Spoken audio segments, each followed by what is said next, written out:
Welcome to CoBB, Conversations on the Business of Brands with Sudeep Chawla and Sharvan Raghavan.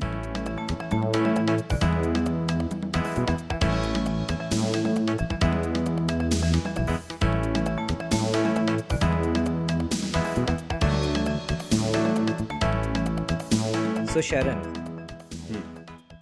I know that you consult a lot of upcoming businesses, a lot of traditional businesses on how to create a brand, how to turn their possibly commodities into a brand, and how to succeed, take their business to the next level. Right.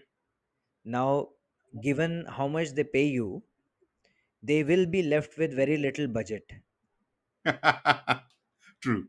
I'm sure then you also teach them how to do marketing within whatever else is left after they've paid you. Okay. Before you disparage my reputation a little too badly on the episode, let me clarify. The whole point is I tell my clients that brand building is not just about the deep pockets that you have. Okay. And there's so much you can do without spending too much money. I know. And I, I know you have to tell them that they aren't left with too much money. But jokes aside, why this came to my head was because I saw the topic that you had put up for today's podcast, hmm, which is shoestring marketing. Despite our assurance around marketing or brand building being something which is very fundamental hmm, and not really requiring significant amount of money, we've spoken about research in the past where DIY right. research was what we picked up. In this one, are you going to tell people how to do marketing without spending too much money? Yeah. So I had a client interaction where this client asked me, as a part of my pitch, I keep telling people, right? So you can do marketing without spending too much money. It's not about the money you spend. So this client very patiently heard me out. Then she said, okay, I get it that you can build a brand without spending too much money. Now tell me what exactly I can do. Hmm. So I've never been asked that question before. So I Hmm. said, fine, it's a fair enough question. And I sat down and we worked out what she could do with very, very limited budgets. And I said, if this is what they're looking for, then it's pretty logical that we make an episode out of this conversation because this is I was put on the spot by a prospective client, and I think it made for good conversation for both of us. Excellent. Excellent. So let's do this. If there are Hmm. lots of listeners out there who want to create a brand, don't want to spend significant amount of money, they will be looking at this kind of an advice. If you have some pieces of advice or some kind of a playbook, please share it away. Cool. So let's look at this from the basic stuff, right? A lot of the entrepreneurs I meet, especially in the early stages, do not have their unit P&Ls worked out. So let's this is the basic of how financial constraints are handled in the startup world. Yes, it is stressful. Yes, you're fighting for survival. But in your fight for survival, you need to understand what your numbers are. And if your unit economics don't make sense, your business will never make money. And if you sell more, it only means you're spending more. Hmm. And I have seen people, especially when I work with FMCG and other consumer businesses, they apply the tech business logic to the product business, saying it will eventually make money if I sell more. Hmm. But if your unit economics have not been worked out, you will not sell more and you will not make any money, even if you sell more. The whole point is, I'm not saying you should make profit from the go. You should at least know what critical mass you should hit for your unit P&L to start making a profit. Okay. Because profit will come at a certain scale, Hmm. and that should be a first milestone in business. And whether you hit that milestone immediately or a year from now, it is important to know that bridge. What, how much does it cost you to make the product? How much money are you making for every sale? How much discount are you allowed to give? What is the margin you're making? What is the margin you're paying out? Does your cost of goods come down when you hit a certain scale? You need to have this mapped out. Without this, there's no point doing any marketing at all. That's the first part of being frugal. Fair. So, from a scale point of view, what comes to my head is scale tends to rationalize your fixed costs. So, therefore, whatever overheads, the fixed overheads that you have, those Exactly. are all which will get rationalized over a larger scale. What I also heard you say is about the marketing side of it, which features into the unit economics, Right. and hence you need to hit some kind of a flywheel, Right. uh, that your marketing spend does not grow proportionate to sale, Hmm. right? So therefore, understanding of what your fixed costs are, how will they rationalize over a period of time when scale kicks in, and number two, how to get that flywheel in whatever channel you are working with, so that you invest ahead, do something which makes sure that people keep coming back without necessarily spending that much amount of money. Absolutely. Okay. Let's say you're selling peanuts. Just random example. Huh.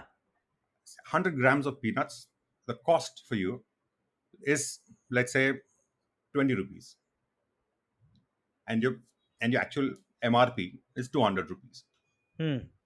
and you got other margins built in. At when you procure it for 20 rupees, your gross margin of that would somewhere be around 30-40%, Mm-hmm. and you would have your marketing expenses.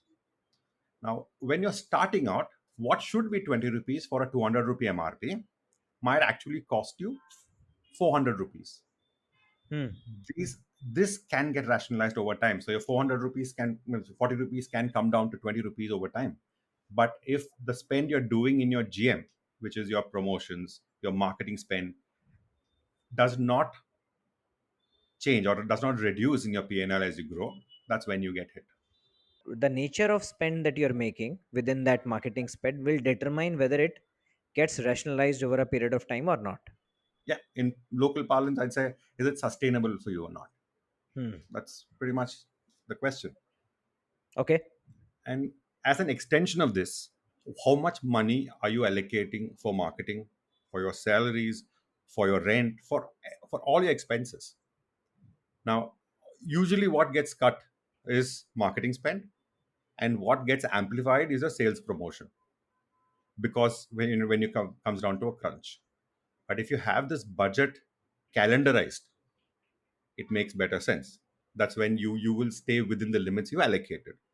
Now, the other thing entrepreneurs say is that we never have so much money to map out the full calendar. No, you must operate on at least a 6 month runway. Anything shorter than that, you're doing injustice to yourself, for your team, and for the brand you're building. So, without a 6 month runway, you cannot do it. Now, some people will say, at the scale I'm operating, my budget will only last for 4 months. Well, the answer there is very clear that you should reduce the scale you're operating at and make sure you at least last for 6 months. That's the only way you start this off. That takes me to the next point. Says in scaling down, it also talks about the kind of target audience you're going after. And this is one aspect we've addressed multiple times, and I think it's worth repeating that every entrepreneur who starts says, I have no competition. They do have competition. They always have competition. I know the confidence stems usually from the quality of product that they're bringing into the market, but that doesn't really translate to the customer side of story until they made the trial purchase. So you have competition, and you need to know who you're going to target, because when you say you have no competition, you're going after everybody. And like we've said multiple times on the show, when you want to be something to everybody, you end up being nobody to anybody. And that's exactly the problem. And when you're focusing your marketing efforts to a niche is when you can actually cut costs.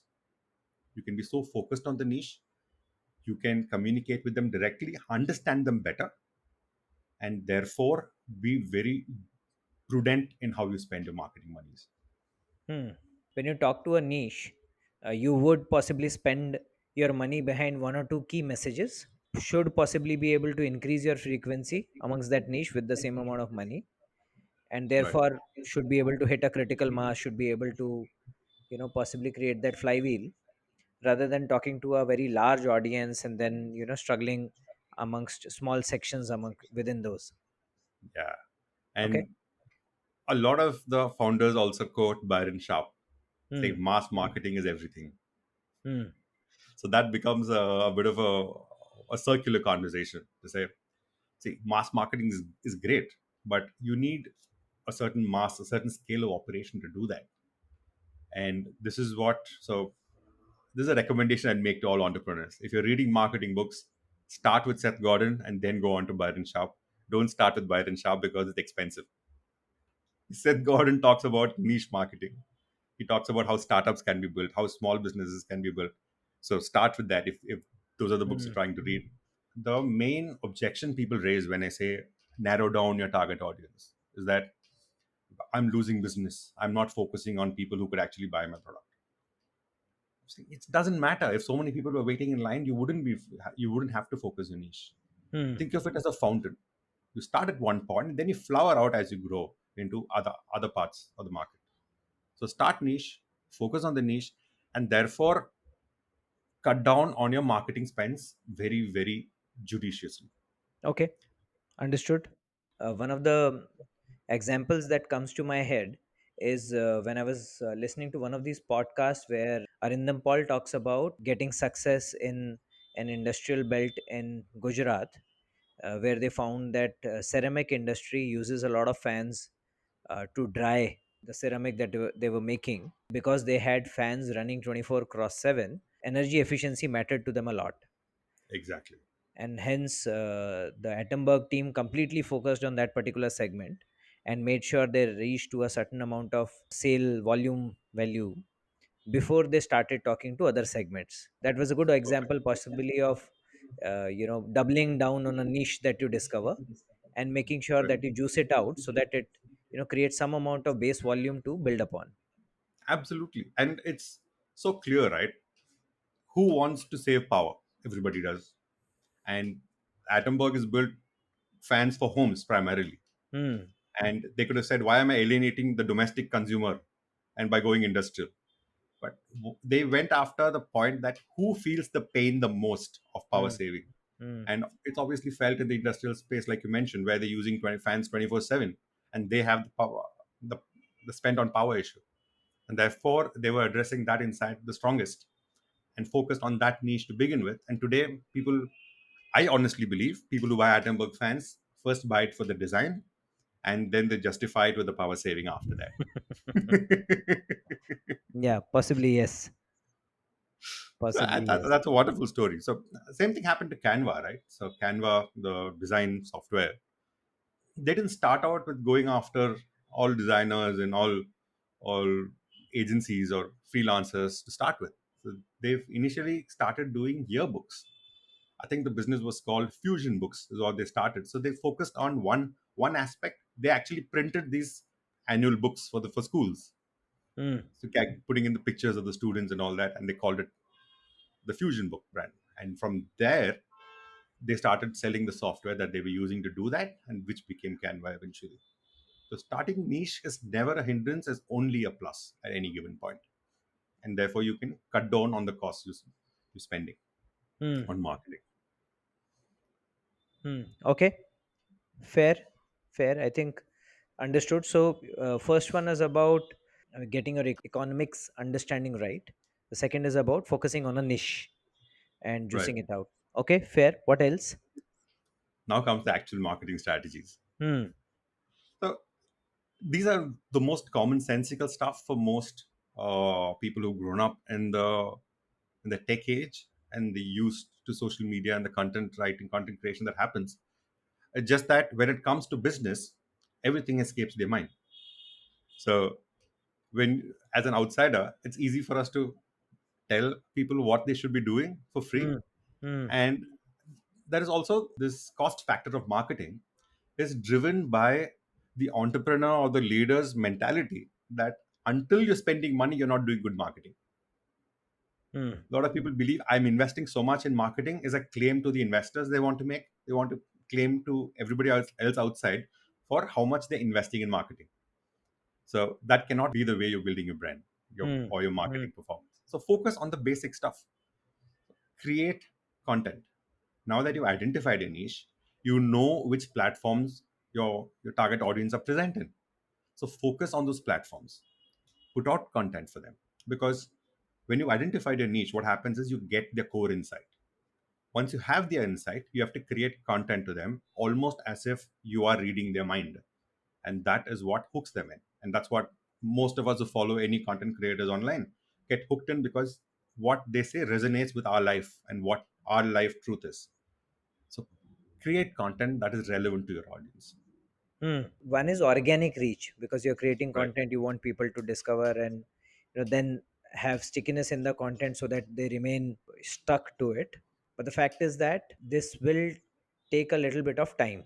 If you want to build a quick reach, suppose if that's one of your objectives, identify which one spend can help you do that to the maximum possible level. Avoid all distractions, then only spend behind that.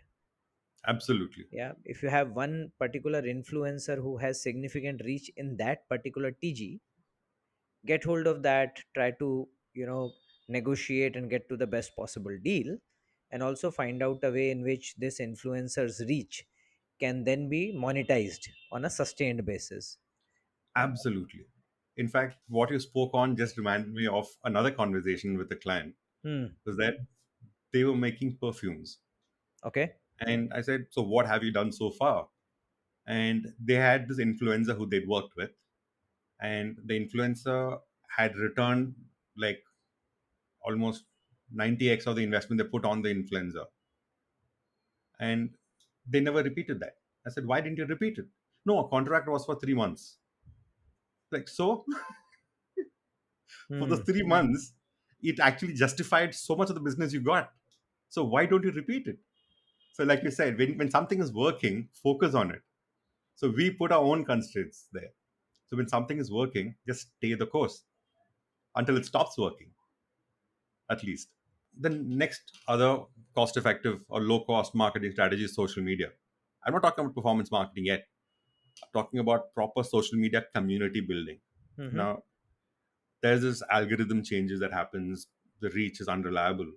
But when there are specific communities formed, people gravitate towards those content pieces. This is again a space why the niche matters. When you're talking to a closed group, for example, I motorcycle a lot. I love going on motorcycle rides. So there's one guy who put up this picture about motorcycling boots. We don't have access to too much motorcycle accessories in India, and he put up this motorcycling boots that he bought, and he says, I'm going to get a few more. If any of you want, let me know. And we just started talking about what it is, what size it is, how heavy it is to carry. Does it work in snow? Does it work in water? So just the conversation of it builds a community. That, I think that Facebook group, which started like 4 years ago, has got some 800 members today. Oh, nice. And anybody who's selling motorcycle riding accessories could just leverage that group. So creating, and he wasn't actually selling a business at that time. He started selling a business afterwards. He made it into an accessory business, but he just started this conversation and people started contributing there. So that way building a community is great. However, I have a caveat to this, that these algorithms can always mess you up, because I remember when I was on Oreo, in the first 3 years of Oreo, we'd spent so much money on building the number of fans for the Oreo page. Then there was this meeting Facebook had called for, had all, as it was more dressed up like how you can leverage the Facebook algorithm better. And that's when they dropped the bombshell that we're not going to have any more organic reach. This was, I think, 2014, 15. That's when they announced this. So you are on somebody else's platform at the end of the day, Hmm. and you cannot let that dictate how your business or your brand is performing. Once you Okay. have traction in the community, once you Yeah, have yeah, traction yeah. on a specific platform, take them off the platform, or at least you have them another avenue of communicating with you outside of the platform. You could write blogs, email newsletters, get them on WhatsApp groups or Telegram. So get them off one platform to another, so that there are always multiple ways to engage with the same community you're building. Okay. Fair. Yeah. Yeah. And the other one is about being having a personality. Don't be, the tone of conversation is that, don't be too serious. Don't take yourself too seriously. Take your business seriously, but not yourself. So be sure of the tone of conversation you want to have, and that is what gets your content to go viral. And the first thing that comes to mind is the Dollar Shave Club. The way that, I'm not sure if you remember this. This is when Dollar Shave Club launched. They had this video in their warehouse where the founder was talking about why he's launching Dollar Shave Club, and it was a very quirky, very funny ad, still Yeah. delivering the message of the mission behind the business. Yeah. And that actually took off. And maybe it was easier to go viral then, but having a personality gives you a better chance to go viral, is all I'm saying. So these are primarily your low cost marketing strategies, the way you can reach out to. It's a platform called Zerodha. Oh yeah. Now, significantly popular, unlike some of its other brethren, you've never seen it advertising Yeah, I don't think they ever advertise. at all, right? Yeah. There have been many others who have tried to, uh, advertise small case, grow. Yeah. Yeah, they have never advertised. Right. And I also am a fan of the content they're creating now. I Hmm. think the table, almost a round table structure of conversations that they're doing in their podcast is Hmm. lovely. Hmm. And that is and that's again talking to the same community that they built. They're leveraging the community across multiple platforms. It's a brilliant Hmm. example. Hmm.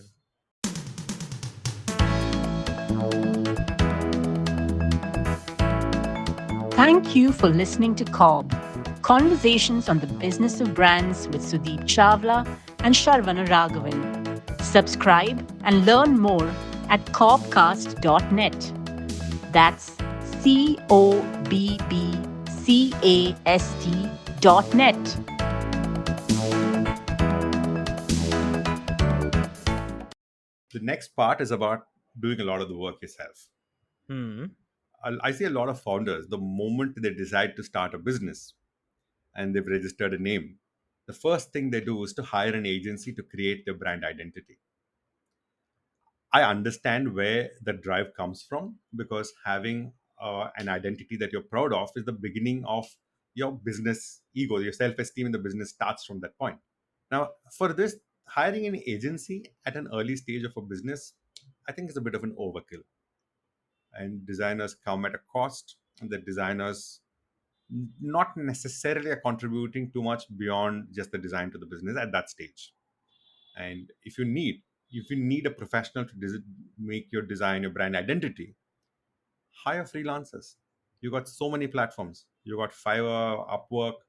Get these freelancers, and you'll get freelancers from across the world to work on your brand, if that's any motivation. Use Hmm. that, and you'll probably do it at one fifth the cost. And I've used them previously, and I've say 4 out of 5 have been really good. You do find a few frogs, but you will find more princes than frogs when you go the freelancer way. So use that. It's very, very cheap. It's very practical. And that's one way of reducing a lot of your marketing expense, or the expense you incur on your brand. The other is people buying a lot of software and not using it. So this research I got talking to a SaaS entrepreneur from Chennai. He said the new age businesses that are 5 years and lesser, they buy at least 6 or 7 SaaS products that they pay for on the annual plan. Hmm. They don't use more than two, and they continue to buy more software subscriptions every year, while they continue to use only two. Hmm. Like, Okay. I'm sure you buy more books than you can read. I do the Hmm. same. We sign up for more courses than we can take. So this is common in our personal lives. Bringing it to work is a problem. You have to be very prudent about the kind of softwares and systems you're using, so that you don't incur it almost becomes a fixed expense annually. So once, what happens to these subscriptions is that once you've made the decision, very rarely do you go back to unsubscribing for those payments, because it's usually on the annual plan. And this keeps going on and on and on. And unless you are in a crunch, you do not choose to unsubscribe. By the time, it's usually too late. And these things add up one by one by one. And there is so much information available for free. So there are so many free plans. So before, even if you must have a software, take the absolute basic plan, stick to the monthly subscription to start with, unless you're using it regularly, and then move on to the rest. And most of these platforms always have a free option to start. Start with the free option and use the cheaper options. So there's Canva for design. Use it. There is Google Analytics, which gives you all your website insights. That's Hootsuite, your Amazon Pi data. So this is something I noticed, right? A lot of the e-commerce channels haven't invested in the back end of the systems of the data, where Amazon gives you a lot of information about the sales you're doing, and you do not have enough information about the sales you're doing on the other e-com platforms, especially for a startup. That becomes very critical. So you can just extrapolate this data in the absence of other information. You Hmm. don't have to buy or e-com management softwares to figure this out. You don't need to do that. So be frugal, be very quiet, or be very prudent about the kind of softwares or systems you're investing in, and do a lot of the work yourself. Hmm. Well, most of the entrepreneurs that I have met, possibly they have wisened up because most of them were, looking at some of these free tools that are available Mm. to do all the basics job that they need, and possibly one or two specialty softwares which are quite core to what they want to achieve. Right. Yeah, beyond a certain scale, that you would look at a possibly a payroll kind of a software which lets you an HRMS which lets you Mm. manage uh, everything in an employee life cycle, etc. Right. But otherwise, most of the ones that I have met have already wisened up to this particular advice, and they know that there are surfeit of tools now available which can allow them to do most of the jobs that they want, at least in the initial stages. Oh, absolutely. I'm glad to hear that, and I'm sure that that wisdom is setting in. And I added this point primarily because I met an entrepreneur with a team of about 50 of them sitting in the same office, Hmm. and they had subscribed to Slack. Hmm. Slack was on 15 lakhs or something for the year. Is it? Yeah, Oh, and for okay. the number of users they signed up for, I think, Ah. or somewhere in that range. And so why aren't you using Click, which is or Click as the equivalent on Zoho, which comes at some 1/10 the cost, not even 1/5. It's 1/10 the cost, Hmm. and they finally moved to Click. Fair. The next is actually the opposite of what I just said, Uh huh. because leveraging AI, technology in general, but AI in specific, is how startups can save a lot of money. Now, AI seems to be a very scary term. It seems, depending on where you're standing, it seems attractive or scary. And I think AI, especially in business, is the enabler of scale. The scale that was available only to the large companies, now AI is enabling that for everybody. It's democratizing scale in for the entrepreneurs. And there is this saying that people AI is not going to take your job, but somebody who knows how to use AI will. And learning how to leverage AI for your business is extremely critical for businesses. Now, what are the spaces where AI can fit in? Each business is different. You've got to figure that out. But on the marketing front, a lot of the manual tasks can be taken away.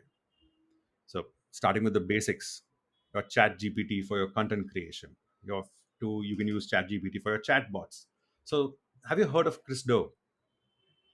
Chris Doe. Yeah. No. So Chris Doe runs a creative agency in the US, and he also runs a training. It's almost like a school for creative entrepreneurs.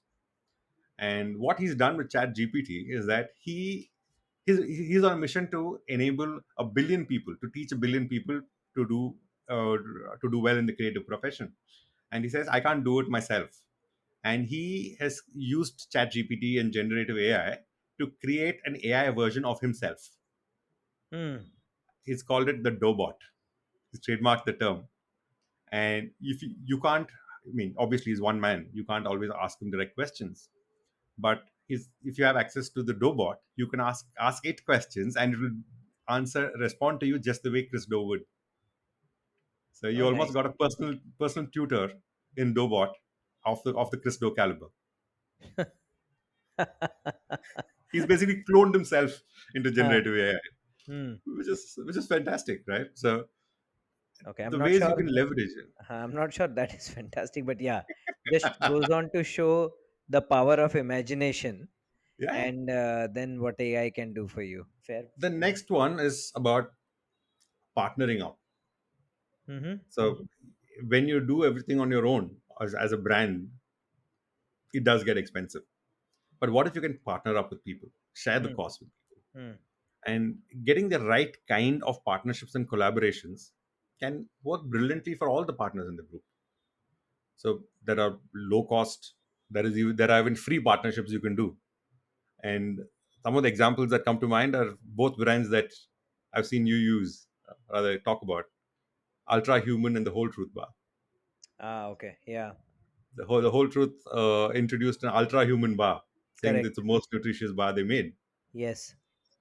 And I'd still put both of them in the startup space, Yeah. and them partnering up together to boost one another. I'm sure there would have been a monetary contract somewhere. There could have been, but it kind of works for both brands because many of us may not have heard of it, especially me, because I've got nothing to do with fitness. But within the fitness community, it could have cracked, could have done pretty well, could have resonated easily because Ultra Human is talking to the same people who are consuming a large portion of them who are consuming the whole truth. Yeah. Fair. And Fair. Yeah. Boat and Netflix did this. Hmm. Boat launched limited edition of streaming headphones, is what they called it. I'm not sure what was different about it, but I thought that was pretty interesting. Correct. Swiggy and Hotstar. When you're watching a match or a movie on Hotstar, you can order Swiggy Hmm. from the Hotstar app. I thought that was interesting. Hmm.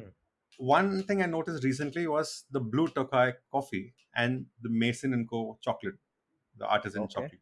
Okay. So the Mason and Co. launched a Blue Tokai coffee version of chocolates. So these are partnerships that can work, will not necessarily go viral, but these are partnerships that can work for both brands at the same time, where one is leveraging the other. Now, there are rules for these collaborations. You must be conscious about who you're partnering with. If Ultra Human went and partnered with a Baskin Robbins, it wouldn't make sense. So you've got to be in complementary categories. So you're not fighting for the same consumer in the same space. You are addressing the same consumer from different angles. So you need to be complementary categories. Fair. And hmm, Fair. you must have equity coherence. You must not be drastically different personalities or different brands. So Boat and Netflix is still fine. Ultra Human and Whole Truth is still fine. What if you did, say, a Blue Tokai and say a Cadbury? It might not necessarily work because one is seen a little more artisanal than the other. There Hmm. is, and obviously you must have consumer intersection. You must have shared consumer base you're talking to. And the last thing is that by both your brands coming together, is the consumer going to have a value added experience? That is something if you can crack, if you can actually value add to the experience you're delivering, that's when the collaboration and the partnership start working even better. Fair. In fact, I would possibly stretch the logic a bit further and tell me, Sharon, if it still falls under the ambit of point that you were mentioning. Hmm. Uh, See, some of the collaborations that you spoke about are quite a nice, perfect little collaborations. Right. Difficult to come by, Hmm. not so easily spottable, etc. Hmm. And many of the owners might say that these are some of the iconic examples or rare examples. Hmm. I would possibly also say that, you know uh, w- a business has to, or a founder has to possibly open himself or herself up to some communities, some forums where you find opportunities to collaborate. Yeah, I know Yes. each one of the VC firms provides something like that to their to businesses that they have invested in. Right. And then for businesses who have not seen any investment, there are significant number of business forums. Hmm. I know you, in one of the private conversations we spoke about, you having been to couple of such forums in the past, where a Right. lot of other business owners came in. I went to one such forum in Kolkata Hmm. to talk BNI. It was so Right. there are a number of such forums that exist. Hmm. Even if you don't know where to start, many of those forums might give you very interesting forums, many interesting possible partnerships, collaborations, etc. Uh, and that could be a good starting point. Oh, absolutely. So as a brand owner, you'd only know about your business, right? You wouldn't know in depth as about as many businesses. And as an entrepreneur, you must be networking anyway. Hmm. And while you're networking, if you can you can spot a brand that you can partner with, nothing like it. And yes, what I quoted are the ones that are the big brands who got a lot of money, but the core was to talk about how they partnered up to serve the same consumer. And what you're saying is perfectly bang on. Say, unless you are out there talking to people, you will not know what kind of brand partnerships can actually work for you. Hmm. Hmm. Hmm. They don't always have to be big, right? Even the small partnerships can end up growing into big partnerships over time. Correct. Correct. Okay. What next? And pretty much the last point is that do some jugaad. Uh huh. I spoke about this before also, saying be innovative, be try new things always, and trying new things does not cost money. So I'm not sure if many people know this. When Obama released his latest biography, I think that was about almost 3 or 4 years ago, he what he did with the book is that he released a curated playlist of songs, saying each chapter resonates with a certain song, Hmm. and each so the number of chapters and the number of songs in the playlist were the same. And this playlist dropped on Apple Music and Spotify the day of the book launch. Nice. And the playlist was downloaded more than the book was bought, Hmm. showing that the playlist was a funnel to the book purchase. Hmm. Hmm. The playlist is free. And this is an example, right? So any business you're doing, let's say you're doing a South Indian filter coffee brand, you could come up with so many songs for free to put in a playlist, cost you nothing. Put it on your website, let people download a list of Carnatic vocals. You have every December is what's called the Carnatic music festival season. So put on a playlist, make a calendar out of what concerts are going on. I'm just talking about filter coffee, could be anything. Or do Red Bull, talk about adventure sports you're going into. So there can be anything to enhance the customer experience, the Hmm. consumer experience, Hmm. by what you're putting together for free. Fair. Fair. And it goes I back to have, your previous point, yeah, which is about, focusing on a niche, yes, understanding that niche well, exactly. so that you could do some of these things. Absolutely. I think all of this works only if you are already spotted your niche. Hmm. Hmm. And I have another non-niche specific story, and this is something I found fascinating. Mm-hmm. I've written about this before. This is this deodorant called Fussy. So Hmm. they are an eco-friendly deodorant brand in the Hmm. UK.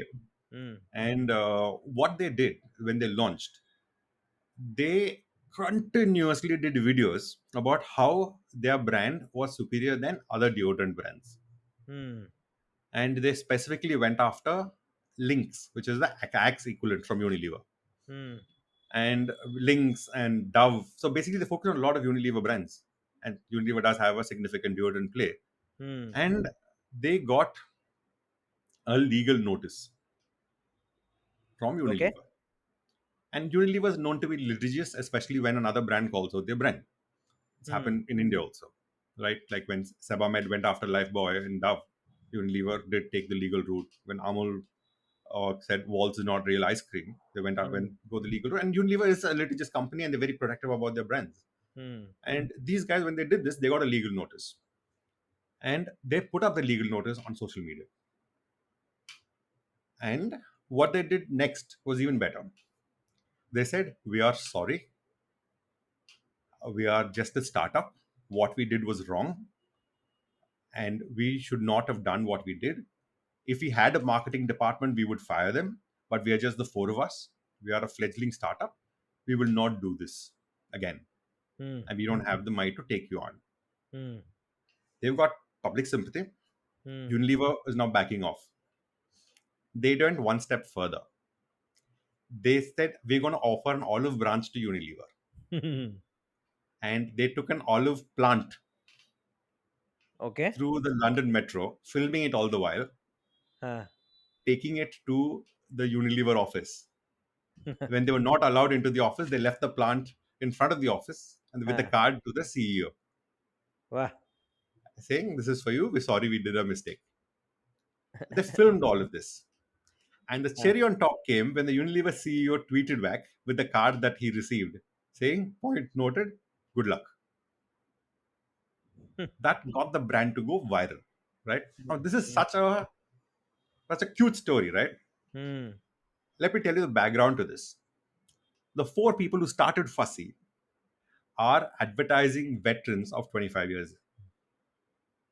They knew Unilever was litigious.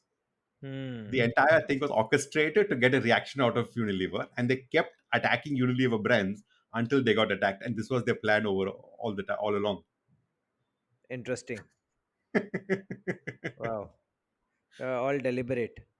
All was deliberate, Okay. but they got significant mileage out of this. They completely sold out when this went viral. The Hmm. story, the backstory Hmm. came out a lot later, and similar things, right? So there's a drink brand in the UK called Innocent. Hmm. You might have heard of it. Yeah. And the story Yeah. is that they started in a garage, and that's how they became big. The friends together started in a garage. Is the story that they sell. But the true story is that they were actually consultants in one of the top four consulting big consulting groups, and they actually bought a house with a garage so that they could build the story of having started in a garage. Very nice. So there are so many ways you Simple can build a value. brand, so many ways you can go viral. Be innovative, just have Okay. fun with it. That's pretty much it. The last point I'll leave to you. Oh, which is about measuring success, is it? Yes.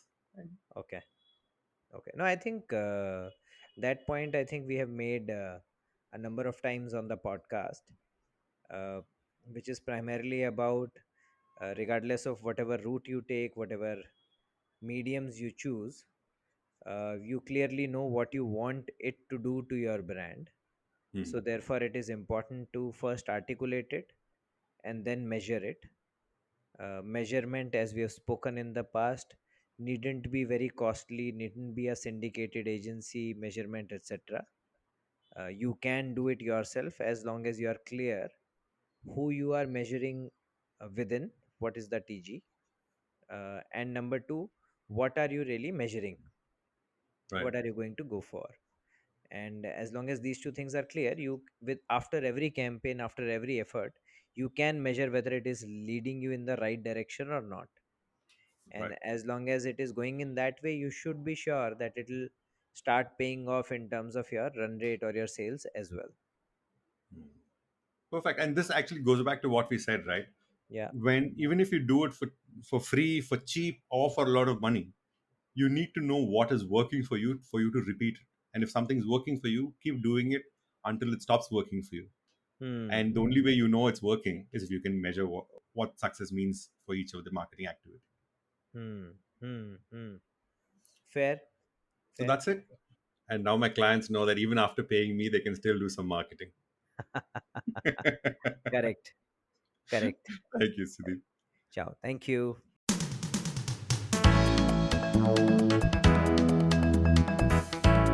Thank you for listening to CoBB, Conversations on the Business of Brands with Sudeep Chawla and Sharavana Raghavan. Subscribe and learn more at cobcast.net. That's CoBBcast.net.